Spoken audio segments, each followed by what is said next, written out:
మీ తాకట్టు బంగారాన్ని విడిపించిన 30 నిమిషాల్లో క్యాష్ ఇవ్వబడును. కొమ్మూరి గోల్డ్. అందరికీ నమస్కారం. సుమన్ టీవీకి స్వాగతం. నేను గీతాంజలి.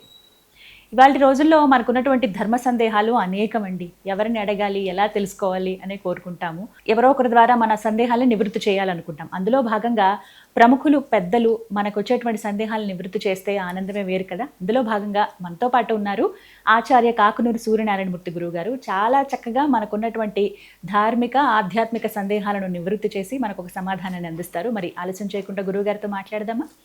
గురుగారు నమస్కారం అండి. నమస్కారం నాయన. గురుగారు, మరొక సందేహం అండి. ఏమనుకొద్ది ఇది అడుగుతారంటే, క్యాలెండర్ చూడగానే అనిపించినటువంటి సందేహం ఇది. ఇప్పుడు శ్రావణ పౌర్ణమి అని చెప్తున్నప్పుడు ఆ రోజు శ్రవణ నక్షత్రం ఉండాలి. కానీ ఈసారి పౌర్ణమికి శ్రవణ నక్షత్రం లేదు, అయినా సరే శ్రావణ పౌర్ణమి అనే అంటున్నాము. అంటే ఎందుకు లేదండి, ఇలా కూడా జరుగుతుందా? అంటే వీటికి ప్రధానమైన కారణం ఏంటో తెలుసుకోవాలనుకుంటున్నాను. పౌర్ణిమ సమయానికి శ్రవణ నక్షత్రం ముందు లేక చివరలో ఎక్కడో తగులుతుంది, ఒక్కొక్కసారి ఉండకపోవచ్చు. ఇది ఈ శ్రావణ మాసానికే, శ్రవణ నక్షత్రానికే పరిమితం కాదు.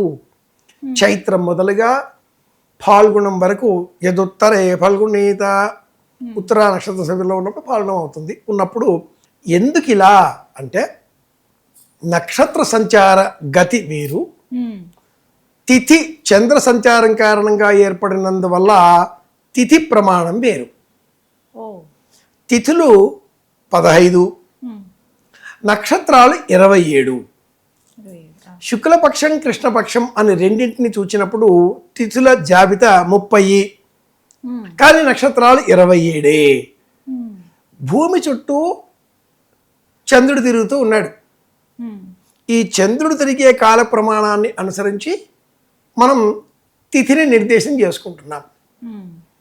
ఈ భూమి సూర్యుని చుట్టూ సంచారం చేస్తుంది. నిజానికి సూర్యుడు కదులుతూ ఉంటాడు, కానీ ఆ వేగం కంటే భూమి వేగం ఎక్కువ కాబట్టి ఒక్క వృత్తం పూర్తి చేసుకుంటూ ఉంటుంది భూమి. 365 రోజులు చెప్పుకుంటూ ఉంటాం. 360 కదా ఒక బిందువుకి డిగ్రీలు. ఇదంతా మన సూర్య సిద్ధాంతం వివరిస్తుంది జ్యోతిషంలో. ఈ సూర్యుడు ఒక్కొక్క రాశి 30 డిగ్రీలు అనుకున్నప్పుడు 360 డిగ్రీలతో ఒక వృత్తం పూర్తి కావాలి. కానీ సంవత్సర కాలం 365. ఈ గతులలో ఉండే వేగాల కారణంగా అహప్రమాణం, ఒక రోజు కాలం అనేది నిర్ధారణ చేసిన జ్యోతిర్విజ్ఞానం 23 గంటల 11 నిమిషాలు కనీసంగాను, 24 గంటల 17 నిమిషాలు అత్యధికంగాను ఇది అహప్రమాణం అంటూ సూచన చేసింది. 57 ఘడియలు, 62 ఘడియలు దిన ప్రమాణం అంటూ పంచాంగాలు వివరిస్తాయి. ఈ ఘడియల ప్రమాణం 60 ఘడియలు ఒక రోజు, 24 ఘడియలు ఒక్క గంట. ఇలా మనం 2.5 గంటలు, అప్పుడు 2.5 ఘడియలు ఒక గంట, 24 నిమిషాలు ఒక ఘడియ, 24 నిమిషాలు ఒక ఘడియ, 48 నిమిషాలు 2 ఘడియలు, ఒక గంట అంటే 2.5 ఘడియలు. ఈ ప్రమాణం అంతా చంద్రవేగం, నక్షత్ర వేగం, భూమి వేగం, సూర్యుడి వేగం, ఈ కారణాలతో 360, 355 ఈ రెండింటి మధ్యన ఏర్పడి ఇంకా కొద్ది సమయం 11 గంటలు 18 గంటలు తేడా రావడంతో 4 సంవత్సరాలు ఒకసారి లీప్ ఇయర్ అంటూ ఆంగ్ల కాలమానం సరి చేసుకుంటే, మనదైనటువంటి జ్యోతిర్విజ్ఞానం సూర్యగమన సిద్ధాంతం ఒకటి, చంద్రగమన సిద్ధాంతం ఒకటి, ఈ రెండింటి మధ్య వచ్చే తేడాని ప్రతి 30 నెలలకు ఒకసారి అధిక మాసం అని సరి చేసుకుంటుంది.